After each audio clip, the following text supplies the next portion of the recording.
تو دیکھیے کچھ اشخاص نے اس کو بڑا اچھا بنایا کہ دیکھیے 1 منٹ میں آپ کیا کچھ کر سکتے ہیں. آپ 40 مرتبہ لا الہ الا اللہ پڑھ سکتے ہیں, 40 مرتبہ سبحان اللہ و بحمدہ پڑھ سکتے ہیں, 20 مرتبہ درود پڑھ سکتے ہیں, 20 مرتبہ تسبیحات اربع پڑھ سکتے ہیں, 15 مرتبہ استغفر اللہ الذی لا الہ الا هو الحی القیوم واتوب الیہ پڑھ سکتے ہیں, 15 مرتبہ سورہ اخلاص پڑھ سکتے ہیں, 5 مرتبہ سورہ فاتحہ پڑھ سکتے ہیں. ایک پریشان حال شخص کو بآسانی تسلی دے سکتے ہیں. آپ چاہیں تو کتنے ہی آپ خود سے اپنا بنا سکتی ہیں کہ 1 منٹ کے اندر انسان کیا کیا کر سکتا ہے. تو اتنا آپ کے پاس پوٹینشیل ہے, اللہ نے اتنے اور اس میں دیا ہے, لیکن اس کے باوجود بھی اس وقت کو انسان ضائع کر دے.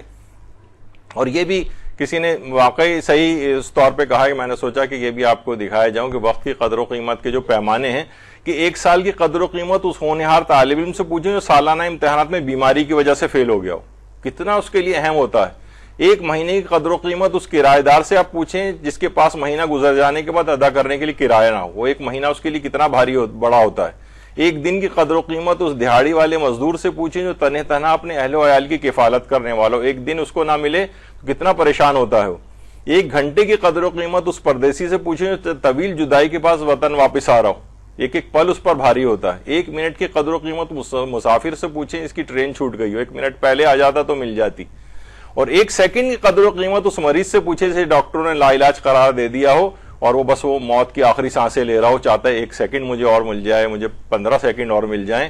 تو یہ کتنے وقت کی قدر و قیمت کے آپ پیمانے لوگوں کے اگر آپ دیکھیں تو یہ بہت اہمیت کا حامل ہے. اس وقت کو بالکل آپ ضائع نہ کریں اور ہر وقت کانشیس رہیں کہ کہاں آپ کا وقت ضائع ہو رہا ہے. ایک لمحہ آپ کا قیمتی ہے.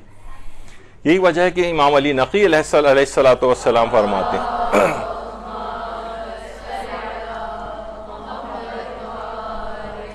کہ اپنے گھر والوں کے سامنے حالت احتضار میں لاچار پڑے رہنے کو یاد کرو کہ نہ طبیب تمہیں مرنے سے روک سکتا ہے, نہ حبیب یعنی دوست تمہیں کوئی فائدہ پہنچا سکتا ہے.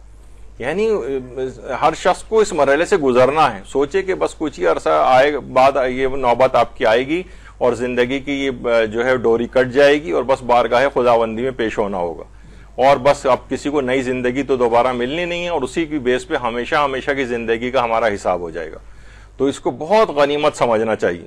یعنی کہا جاتا ہے نا کہ زندگی کے آخری لمحات رسول فرماتے ہیں کہ مرنے والے کو کلمہ لا الہ الا اللہ پڑھوانا چاہیے. بے شک جس کی زندگی کا آخری کلمہ لا الہ الا اللہ وہ ضرور جنت میں جائے گا. یعنی آخری 1 سیکنڈ میں بھی اس نے یہ جملہ کہہ دیا. اتنی اہم ہے یہ قدر و قیمت وقت کی, اتنا بھی اسے موقع مل گیا تو یہ جنت میں اس کو لے جا سکتا ہے. یعنی آخری 1 سیکنڈ کے اندر 2 سیکنڈ کے اندر وہ اگر کلمہ بھی پڑھ دے تو یہ بہت اہمیت کا حامل ہے یہ وقت.